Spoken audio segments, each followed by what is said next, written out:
ছুটির দিনে বাসায় বিয়েবাড়ির খাবারের আয়োজন করলাম। গ্রামের বিয়েবাড়ির খাবারটা এখন অনেক মিস করি, শহরে থাকার কারণে সচরাচর এখন তেমন একটা খাওয়া হয় না। তাই ভাবলাম আজকে আমি বাসায় রান্না করে ফেলি। আসসালামু আলাইকুম everyone, welcome back to my channel. কেমন আছেন সবাই? আশা করছি আল্লাহর অশেষ রহমতে সবাই অনেক ভালো আছেন, সুস্থ আছেন। আলহামদুলিল্লাহ, আমরাও ভালো আছি। নতুন আরও একটি ভ্লগ ভিডিও নিয়ে হাজির হলাম। আশা করছি আজকের ভিডিওটি আপনাদের কাছে ভালো লাগবে। ভিডিওটা ভালো লাগলে অবশ্যই আমার চ্যানেলটি সাবস্ক্রাইব করে দিবেন। আর যারা ফেসবুক থেকে দেখছেন তারা পেজটি ফলো দিয়ে রাখবেন। গতকাল রাতে আমি ডাল ভিজিয়েছিলাম, তারপরে বেটে ফ্রিজে রেখে দিয়েছি। তো সকালবেলা বের করে এখন আমি ডালের বড়া বানিয়ে নিলাম। তা গতকাল রাতে আমি পান্তা ভাত রেখেছিলাম, তো সেটা দিয়ে খাওয়ার জন্য আমি ডালের বড়াটা ভেজে নিয়েছি। তো আমার কিন্তু পান্তা ভাতের সাথে ডালের বড়া খেতে অনেক ভালো লাগে। তো খাওয়া দাওয়া শেষ করে আমি এখানে মাংস কেটে নিচ্ছিলাম। গ্রামের বিয়েবাড়ির মধ্যেও কিন্তু গরুর মাংস আর চর্বি দিয়ে ছাক্কা রান্নাটা অনেক বেশি জনপ্রিয়। আর এই দুইটা আইটেমই কেন জানি আমার কাছে অনেক ভালো লাগে, এজন্য ভাবলাম যে আজকে এই দুইটা একসাথে রান্না করি। ছাক্কাটার সাথে গরুর মাংস নিয়ে একসাথে খেতে কিন্তু বেশি ভালো লাগে, এজন্য ভাবলাম যে আজকে মাংসটা হাতে মাখিয়ে বসে দিই। কারণ মাংসটা খুব বেশি দিন ছিল না, গত সপ্তাহে নিয়ে এসেছিলাম, অনেকটা টাটকা ছিল, এই জন্য হাতে মাখিয়ে বসাই দিব। তো এখানে আমি সব মশলাগুলো একে একে দিয়ে নিচ্ছিলাম।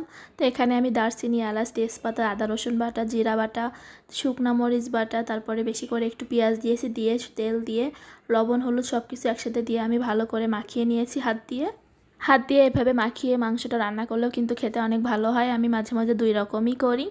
মাংসটা ভালো করে মাখানো হয়ে গিয়েছে, এটা আমি এখন চুলার ওপরে দিয়ে দিব। হাঁড়িটা চুলায় বসিয়ে আমি কিন্তু প্রথম পর্যায়ে হিটটা একদম হাই রাখবো 5 মিনিটের মতো। তো আমি কিন্তু এখানে কোনো প্রকার পানি অ্যাড করছি না, এমনিতেই আমি মাংস থেকে যে পানিটা বের হবে ওটা দিয়ে ভালোভাবে কষিয়ে নিব। চুলার হিটটা হাই হিটে থাকার কারণে কিন্তু আমি মাঝে মাঝে একটু নেড়ে নিচ্ছিলাম, তা না হলে নিচ থেকে লেগে যেতে পারে। আর 5 মিনিট পরে কিন্তু এই যে মাংস থেকে পানি বের হওয়া শুরু হবে। তো এই পর্যায়ে একটু নেড়ে দিতে হবে, তারপরে কিন্তু ঢাকনা দিয়েই ঢেকে রান্না করতে হবে। 5 মিনিট পর মাংস থেকে অনেকটা পানি বের হয়ে আসবে, আর তখন কিন্তু চুলার আঁচটা মিডিয়াম থেকে লোতে রাখতে হবে।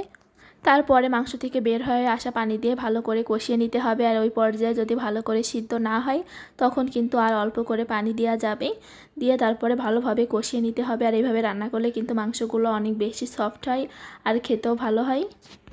বিয়ে বাড়িতে বাবুর্চিরা কিন্তু এইভাবে বেশিরভাগ রান্না করে, ওরা কিন্তু মাংস থেকে যে পানিটা বের হয় ওইটা দিয়েই মাংসটা প্রায় রান্না করে ফেলে।